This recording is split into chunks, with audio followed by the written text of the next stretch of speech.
الحمد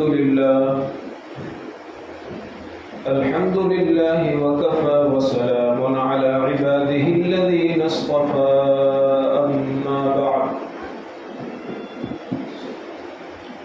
قال الله تبارك وتعالى في القرآن المجيد والفرقان الحميد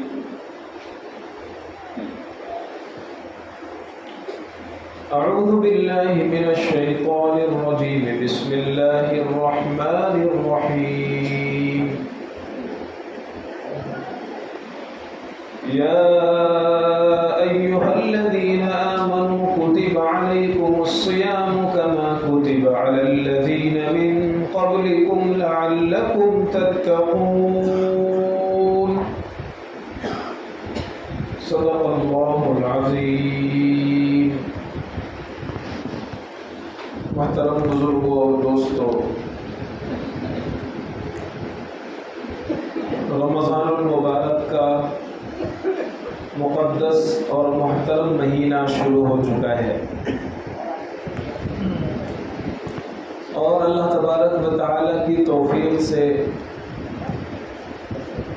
جو ٹوٹی پھوٹی عبادتیں ہم سے ہو رہی ہیں، اللہ کے فضل سے وہ ہم کر رہے ہیں.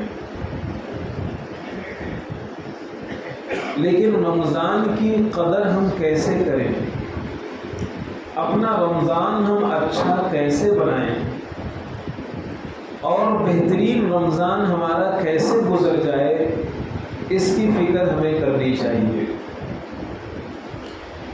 ہوتا یہ ہے کہ رمضان آتا ہے تو بس ہم یہ سمجھ لیتے ہیں کہ ہم اپنی تھوڑی سی عبادتیں بڑھا دیں، تراویح پڑھنے لگتے ہیں، روزے رکھنے لگتے ہیں، قرآن کی تلاوت کرنے لگتے ہیں، کچھ نفلیں پڑھنے لگتے ہیں، مسجد میں تھوڑی دیر بیٹھنے لگتے ہیں.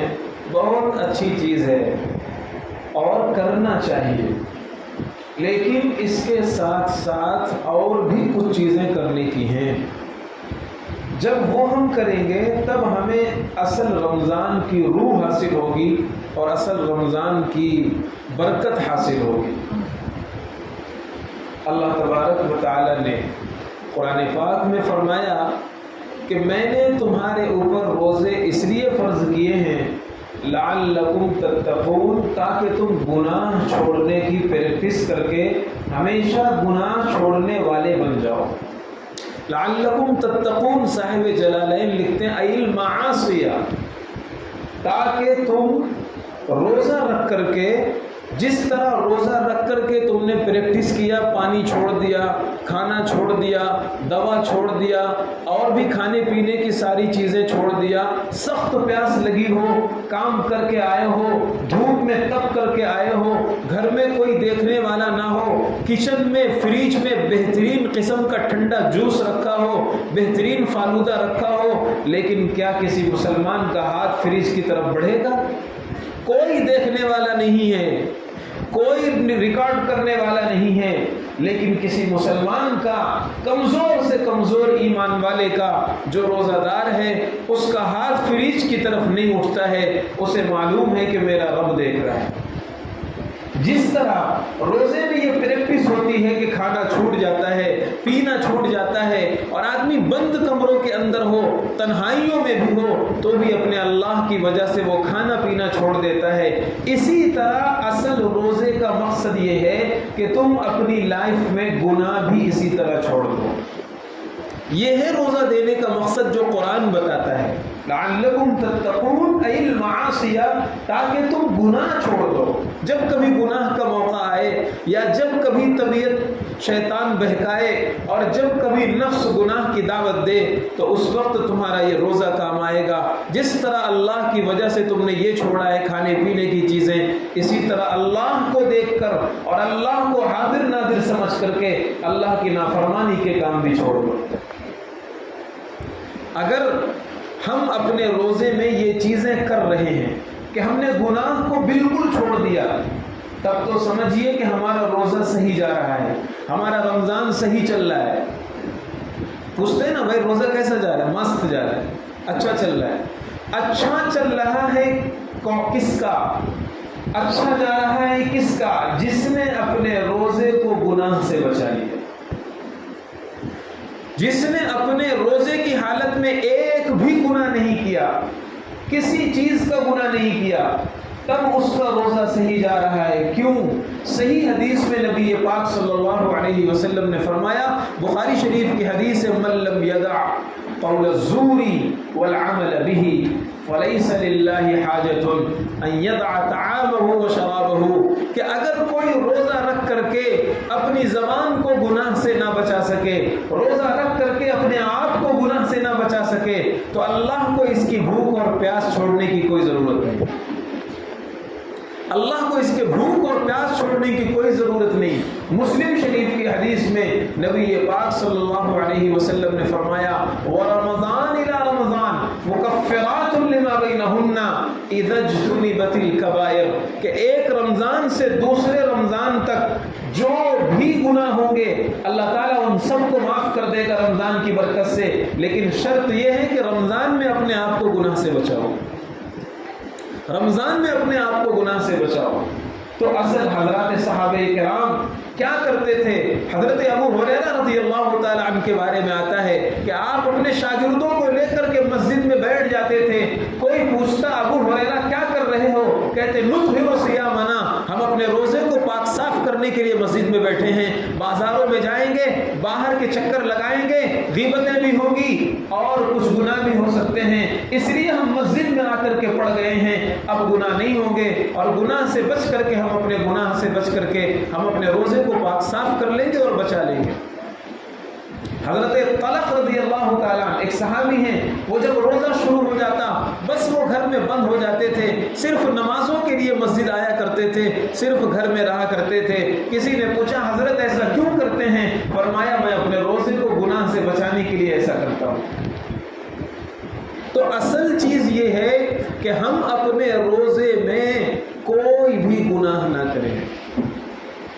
بخاری شریف کی حدیث ہے، اللہ کے نبی صلی اللہ علیہ وسلم نے فرمایا، اذا كان صوم احدكم فلا يرفث ولا يسخب، بعض روایت میں ہے ولا يجهل، اگر کوئی روزہ رکھے، اگر کسی کا روزہ ہو تو زبان سے گندی باتیں نہ کرے، اب وہ گالی نہ دے، اب وہ کسی کو برا بھلا نہ کہے، اب کسی کی چغلی نہ کرے، اب کسی کی غیبت نہ کرے، اب کسی کو تکلیف نہ پہنچائے، کسی کو غصے کے بول نہ بولے، اور آپ نے فرمایا ولا یسخب، ہلا دنگا شور شرابہ ہا ہو کرتے ہوئے نہ چلے، بلکہ سکینت اور وقار اور اطمینان رکھے، نظر آئے کہ یہ روزے دار ہے۔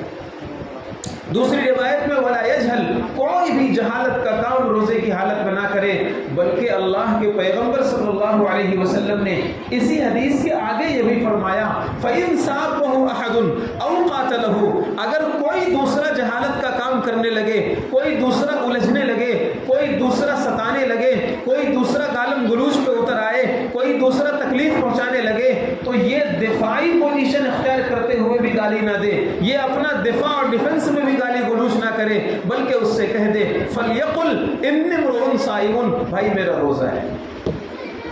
اللہ کے نبی صلی اللہ علیہ وسلم نے فرمایا کہ اپنے روزے کو وہ اس طرح بچائے، اگر کوئی الجھے بھی تو پیار سے کہہ دے فَلْيَقُلْ إِنِّي امْرُؤٌ صَائِمٌ۔ 2 مرتبہ آپ نے فرمایا، حضرت ابو ہریرہ رضی اللہ تعالیٰ عنہ کی حدیث ہے، کہہ دے بھائی میرا روزہ ہے، بھائی میرا روزہ ہے۔ پتہ کیا چلا؟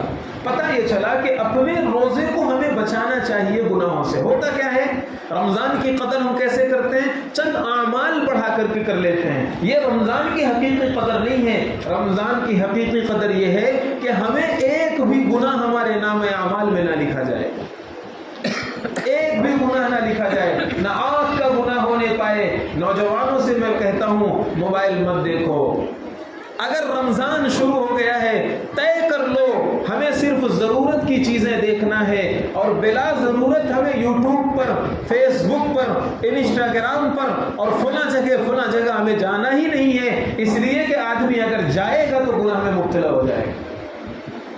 کیا فائدہ ہمارا؟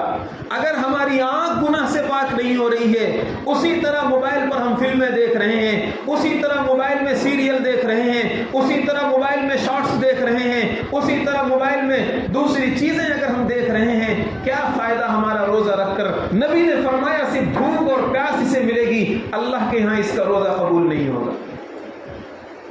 اسی طرح موبائل ہوتا ہے، میوزک سن لیتے ہیں، کچھ لوگ تو گانے سنتے ہیں رمضان میں اور ٹائم پاس کرنے کے نام پہ سنتے ہیں۔ بڑی افسوس کی بات ہے، اللہ تعالیٰ نے یہ مقدس مہینہ عطا فرمایا، یہ محترم مہینہ عطا فرمایا، اس میں نبی پاک صلی اللہ علیہ وسلم کیا کرتے تھے؟ 2 مہینہ پہلے سے آپ تیاری کرتے تھے رمضان کی۔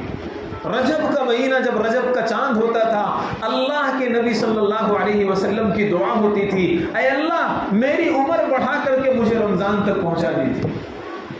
یہ جذبہ تھا، یہ فکر تھی۔ پھر جب شعبان 1 مہینہ باقی رہ جاتا تھا، آپ کثرت سے روزہ رکھتے تھے، پریکٹس کرتے تھے، عادت ڈالتے تھے، رمضان المبارک کا احترام سکھاتے تھے۔ پھر جب رمضان آنے والا ہوتا، شعبان کا آخری دن ہوتا، آپ صحابہ کو جمع فرماتے، تقریر فرماتے اذلکم شہر عظیم شہر مبارک، اے لوگوں کون سا مہینہ آنے والا ہے؟ ماہ رمضان آنے والا ہے، بابرکت مہینہ آنے والا ہے، محترم مہینہ آنے والا ہے، خدا کی نظر میں پسندیدہ مہینہ آنے والا ہے۔ یہ ذہن بناتے تھے صحابہ کرام کا۔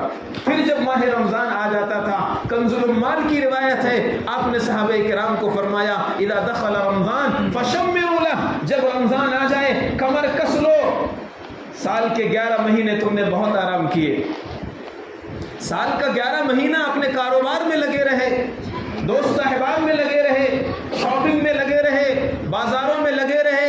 اب یہ سیزن آیا ہے اللہ کو منانے کا، اب یہ سیزن آیا ہے اللہ کو راضی کرنے کا، اب یہ سیزن آیا ہے تقوی اختیار کرنے کا، اب یہ سیزن آیا ہے مغفرت حاصل کرنے کا، اب یہ سیزن آیا ہے جنت پا جانے کا۔ اے لوگوں شمروا لہ، کمر کس لو۔ یہ اللہ کے نبی صلی اللہ علیہ وسلم صحابہ کرام سے فرماتے تھے۔ پھر جب ماہ رمضان آ جاتا تھا، اللہ اکبر، شہر رمضان الذی انزل فیہ القرآن، ماہ رمضان میں اللہ نے اس دھرتی پر سب سے عظیم الشان تحفہ قرآن اتارا ہے۔ اس کائنات کا سب سے عظیم تحفہ قرآن ماہ رمضان میں اترا ہے۔ تو رمضان کا قرآن کا کنیکشن بہت پرانا ہے۔ جتنی بھی آسمانی کتابیں اتری ہیں وہ رمضان میں اتری ہیں۔ تو رمضان اور آسمانی کتابیں اور قرآن کا بڑا گہرا کنیکشن ہے۔ اللہ کے نبی صلی اللہ علیہ وسلم جب رمضان آتا، حضرت جبریل آسمانوں سے اترتے اور اللہ کے پیغمبر ان کو قرآن سناتے۔ جس سال انتقال ہونا ہے نبی پاک صلی اللہ علیہ وسلم کا، اس سال 2 مرتبہ آپ نے قرآن ختم کیا۔ تو یہ قرآن کا سیزن ہے، قرآن کا مہینہ ہے۔ موبائل مت دیکھو، موبائل کم سے کم لو، واٹس ایپ کے میسیجز کم کر دو، اور فیس بک پر، انسٹاگرام پر دوستوں سے چیٹنگ اور دوستوں سے باتیں کم کر دو۔ اب بات کرنے کا وقت ہے، اللہ سے باتیں کرو، اللہ کا کلام پڑھو، اللہ کا قرآن اللہ کو سناؤ، اور مسجدوں میں بیٹھ جاؤ، کہیں ادھر ادھر مت جاؤ، نہ بازاروں میں رہو، نہ ادھر ادھر گھومو، اپنا ضروری کام پٹاؤ اور ضروری کام کر کے مسجد میں آ کر کے اللہ کا قرآن کھول کر بیٹھ جاؤ۔ جتنا ہو سکے اتنا اللہ کا کلام اللہ کو سناؤ اور اپنے اللہ کو مناؤ۔ یہ اس لیے ماہ رمضان آیا تھا، یوٹیوب میں جانے کے لیے، موبائلوں میں اپنا ٹائم پاس کرنے کے لیے رمضان نہیں آیا۔ اور اگر کوئی موبائل میں جائے گا تو وہ تو گناہ میں گرفتار ہو جائے گا، اور جس نے گناہ کیا اللہ کو ایسے روزے کی کوئی ضرورت نہیں، اللہ کو ایسے روزے کی کوئی ضرورت نہیں۔ نبی پاک صلی اللہ علیہ وسلم نے فرمایا الصیام جنہ ما لم یخرقها، روزہ ایک ڈھال ہے۔ ڈھال آپ لوگ جانتے ہیں، شاید نوجوان بچے نہ سمجھیں۔ ڈھال تیر اور حملے کو روکنے کے لیے ایک بڑی تشتری نما ایک چیز پہلے لوہے کی بنائی جاتی تھی۔ جب میدان جنگ میں لڑتے تھے، ایک ہاتھ میں ڈھال ہوتی تھی اور ایک ہاتھ میں تلوار اور نیزہ ہوتا تھا۔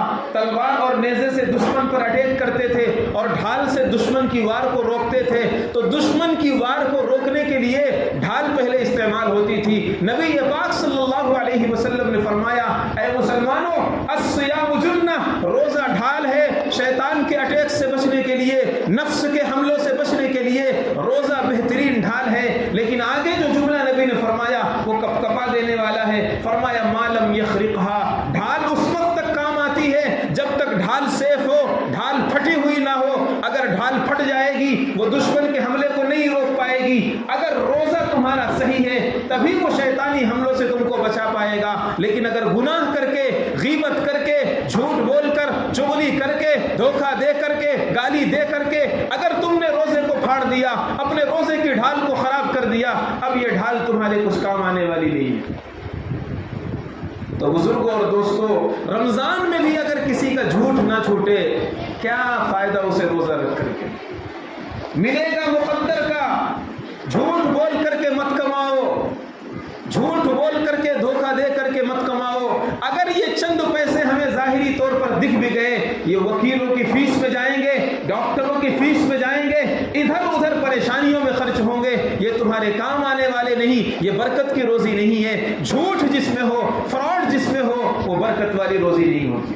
اس لیے جھوٹ بول کر مت کماؤ. رمضان میں اگر کسی کا جھوٹ نہیں چھوٹ رہا، کب چھوٹے گا؟ اس لیے روزے کی اور رمضان کی سب سے پہلی قدر یہ ہے کہ ہم ایک پارہ تلاوت کم کریں چلے گا، تسبیح تھوڑی کم پڑھیں چلے گا، عبادت تھوڑی کم ہو جائے چلے گا، لیکن ایک بھی گناہ ہمارے نامہ اعمال میں لکھنے نہ پائے، ایک بھی گناہ نہ ہونے پائے. اور اس کا طریقہ یہ ہوگا کہ ہم جو کریں گے سوچ کر کریں گے. مثلا مجھے کچھ بولنا ہے، دوستوں میں ہم بیٹھے ہوئے ہیں، اب مجھے کچھ بولنا ہے. بولنے سے پہلے یہ سوچنا ہے کہ میں کیا بولوں جس سے میرا اللہ ناراض نہ ہو. کون سا بول ایسا میری زبان سے نہ نکلنے پائے جس سے میرا رب ناراض ہو جاتا ہے. اگر میں نگاہ اٹھا رہا ہوں، مارکیٹ میں جا رہا ہوں، گھر سے نکل رہا ہوں، سوچ کر نکلوں گا، سوچ کر دیکھوں گا. یہ آنکھ اسی جگہ جائے گی جہاں میرا اللہ ناراض نہ ہوتا ہو. جس چیز کے دیکھنے سے خدا ناراض ہو جائے گا، میں رمضان میں تو اسے کرنے والا نہیں ہوں، چاہے وہ موبائل کی دنیا ہو، چاہے باہر کی دنیا ہو. اس لیے نگاہ سوچ کر اٹھے گی، زبان سوچ کر کھلے گی، اور ہاتھ اور پیر اپنے اپنے کام سوچ کر کریں گے کہ اللہ کو ناراض نہیں کرنا ہے، گناہ نہیں کرنا ہے. اور اس کا سب سے بہتر طریقہ یہ ہے نوجوانوں، زیادہ سے زیادہ وقت مسجد میں آ کے پڑھ جاؤ. مسجد اللہ کا گھر ہے، مسجد اللہ کا گھر ہے. آؤ اللہ کے گھر میں اور اللہ سے باتیں کرو اور اللہ سے کہو اے اللہ. جب کوئی کسی کے گھر میں جاتا ہے تو اس کی ضیافت کی جاتی ہے، اس کو مہمانی دی جاتی ہے، اس کا اکرام کیا جاتا ہے. میں باہر کی دنیا چھوڑ کر تیرے در پر آ کر کے پڑ گیا ہوں، تو مجھے مغفرت دے دے، تو مجھے تقویٰ دے دے، تو مجھے جنت دے دے، تو مجھے اپنی رضا دے دے، تو مجھے اپنا نجات کا پروانہ دے دے. یہ آ کر کے اللہ سے کہو اور اللہ کا قرآن کھول کر کے بیٹھ جاؤ. جتنا ہو سکے اللہ کا قرآن پڑھو، جتنا ہو سکے مسجد اگر پڑھنے کا من نہ کرے مسجد ہی میں رہو، مسجد میں کونے میں لیٹ جاؤ. باہر کے گناہوں سے تو بچ جاؤ گے. باہر آگ ہے گناہوں کی، اس آگ سے بچ جاؤ گے خدا کے اس گھر میں آ کر کے. اس لیے زیادہ سے زیادہ وقت اپنا مسجد میں گزارو. اگر جانا پڑے مارکیٹ سودا سلف لانے کے لیے، کچھ کام دھندے کے لیے، تھوڑا سے کم وقت وہاں لگاؤ اور کوشش کرو جلدی سے کام نپٹ جائے، اور جلدی سے کام نپٹ کر اپنے گھر میں آ جاؤ. گھر میں ایک ماحول بناؤ. بچوں رمضان چل رہا ہے، ہر بچے کے ہاتھ میں تسبیح دے دو، کبھی وہ گرائیں گے کبھی پڑھیں گے. گھر والوں کو کہو زیادہ کچن میں ٹائم ویسٹ کرنے کی ضرورت نہیں ہے. یہ کس نے سکھا دیا؟ رمضان پکوڑیوں کا سیزن ہے، رمضان بھجیوں کا سیزن ہے، رمضان سموسوں کا سیزن ہے. کس نے سکھا دیا مسلمانوں؟ 3 بجے سے ظہر کے بعد سے افطاری کی تیاری ہوتی ہے. گھر کی ساری خواتین اس میں لگی ہوئی ہیں، نہ ایک بھی اللہ کا قرآن پڑھنے والی ہے، نہ تسبیح کرنے والی ہے، نہ تلاوت کرنے والی ہے. اور گھر کے مرد حضرات موقع ہی نہیں دیتے انہیں اللہ کا قرآن پڑھنے کا. تہجد میں اٹھی، سحری تیار کرنے میں پوری تہجد چلی گئی، اور ظہر بعد سے افطاری تیار کرنے میں پورا وقت چلا گیا. کیا رمضان کا شیڈول ایسے ہی ہوتا ہے؟ کیا رمضان ایسے ہی بنتا ہے؟ اور کیا کھائیں گے؟ وہ چیزیں کھائیں گے کیمیکل والی، تیل والی، اور اتنی زیادہ نمک والی، پوری صحت کو تباہ کرنے والی. پورا بدن گرم ہو جاتا ہے، پانی کم ہو جاتا ہے، اور روزہ رکھ کر کے پھر انسان